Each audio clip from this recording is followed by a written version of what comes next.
from the original na 16, baka 40 na lang yung kailangan to convict the VP if yung counting ay 20 senators na lang. So imagine, sa ngayon, if we speak of the political divide of the Senate, there are already 13 senators na kaalyado ni Senator Win Gatchalian na we presume, no? We just presume na kumakalaban sa kay VP Sara, no? So 13 yan. Kailangan na lang nila ng isang boto at sabi ng iba kong kakilala ay mai-impeach na si VP Sara. Bakit yung nakikita lang natin yung parang naiipit ay yung mga kaalyado ni Senator Cayetano na sa tingin ng iba ay presume to be sympathetic kay VP Sara. That's the presumption. That's why sinasabi natin na kung patas ang batas, dapat lahat we'll have to face the law equally kahit kakampi natin. Naman po tayo sa impeachment, attorney, no? Meron pong mga nagpapalutang na baka hindi yung 16 ang gamitin, mas mababa pa doon. Marami silang mga sinicite na mga ruling daw, no? Lalo na involved ang mga senador. Ano po ang pananaw nyo po dito, attorney? Napakaklaro ang ating Philippine Constitution na nagsasabi na to convict in an impeachment, you need 2/3 votes of the entire Senate, no? So, membership ng Senado. So, sa 24, yung 2/3 is 16. May naririnig tayo, no, sa media at social media na yung mga ibang personalidad nagsasabi na sa ngayon, yung dapat i-count lang natin na members of the Senate ay 22. Dahil si Senator Bato ay nagtatago at hindi siya makaparticipate at si Senator Jinggoy ay nakakulong for the accusation of plunder at ngayon suspendido. Pero napakaklaro naman ang konstitusyon. Nagsasabi members of the Senate. Sa ngayon, kahit nagtatago si Senator Bato dahil hindi niya nire-recognize yung ICC warrant, senador pa rin siya.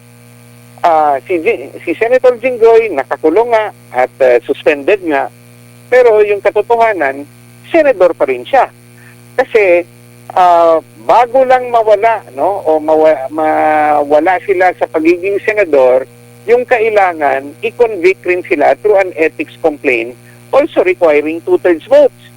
So, nasa dilema yung mga ibang senador na kumakalaban sa pag-include, sa pagbilang kay Senator Bato at Senator Jinggoy dahil mahihirapan silang paalisin, no, sa bilang si Senator Bato at Senator Jinggoy dahil they also need 2/3 votes through an ethics complaint para matanggal sila sa pagiging senador. It's exactly the same vote na kailangan para pag-impeach kay VP Sara. Now, worse, no? 22 sa ngayon. Kaya they might say that you need lesser number than 16. Pinaparinig na sa atin na baka may warrant of arrest ng ICC si Senator Bongo. Di yung 22 maging 21. At nagpaparinig na rin si Senator Rodante Marcoleta na baka siya yung susunod na kukunin at ikukulong dahil sa akusasyong plunder na according to him, inimbento. So, yung 21 magiging 20 na lang. Pag nagkataon, ano na yung 2/3 ng 20? So, it will become 14. From the original na 16, baka 40 na lang yung kailangan to convict the VP if yung counting ay 20 senators na lang. So imagine, sa ngayon, if we speak of the political divide of the Senate, there are already 13 senators na kaalyado ni Senator Win Gatchalian na we presume, no? We just presume na kumakalaban sa kay VP Sara, no? So 13 yan. Kailangan na lang nila ng isang boto at sabi ng iba kong kakilala ay mai-impeach na si VP Sara pag nagkaganon. Opo, at meron ding mga agam-agam na baka gamitin at sabihin na, halimbawa, yung nangyari po kay Senador Jinggoy Estrada na sinuspinde bilang sinuspinde siya, no? Senator, sa loob po ng 3 buwan ba yun? Baka ito na naman yung gamitin para mabawasan at mag-iba na naman yung numero, threshold, attorney. Yung suspension ni Senator Jinggoy is a preventive suspension, no? Hindi siya pwedeng mag-function as senator at nasa batas yan na kapangyarihan, no, ng Sandigan Bayan. But in truth, hindi naman siya talaga makaka-function normally dahil nakakulong, no? But even siguro sa pagpirma, hindi na rin siya authorized during those 3 months dahil talagang preventively suspended siya legally. Now, if it is also applied sa iba, kasi gaya ni Senator Robin Padilla, may attempt na kakasuhan siya ng obstruction of justice, no? Or nakasuhan na, hindi ko alam yung sitwasyon, baka mabigla na lang tayo na patawan siya ng preventive suspension na let's say it's not a penalty but it is an authorized act given to the court, no? So if it happens, hindi siya makaparticipate at pwede rin yan i-apply sa iba pang mga senador.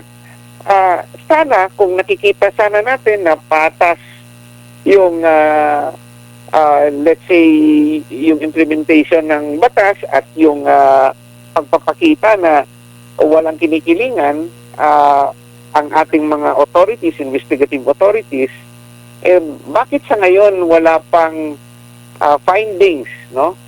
Tungkol sa investigasyon laban kay Senator Chis Escudero at sa investigasyon laban kay Senator Joel Villanueva. At ano naman ang nangyari sa mga ibang mga senador na nadamay ang pangalan sa investigasyon not only on flood control but in cases of corruption. What happened to the accusations against them? Umusad ba? Bakit yung nakikita lang natin yung parang naiipit ay yung mga kaalyado ni Senator Cayetano na sa tingin ng iba ay presumed to be sympathetic kay VP Sara. That's the presumption. That's why sinasabi natin na kung patas ang batas, dapat lahat no, we'll have to face the law equally kahit kakampi natin.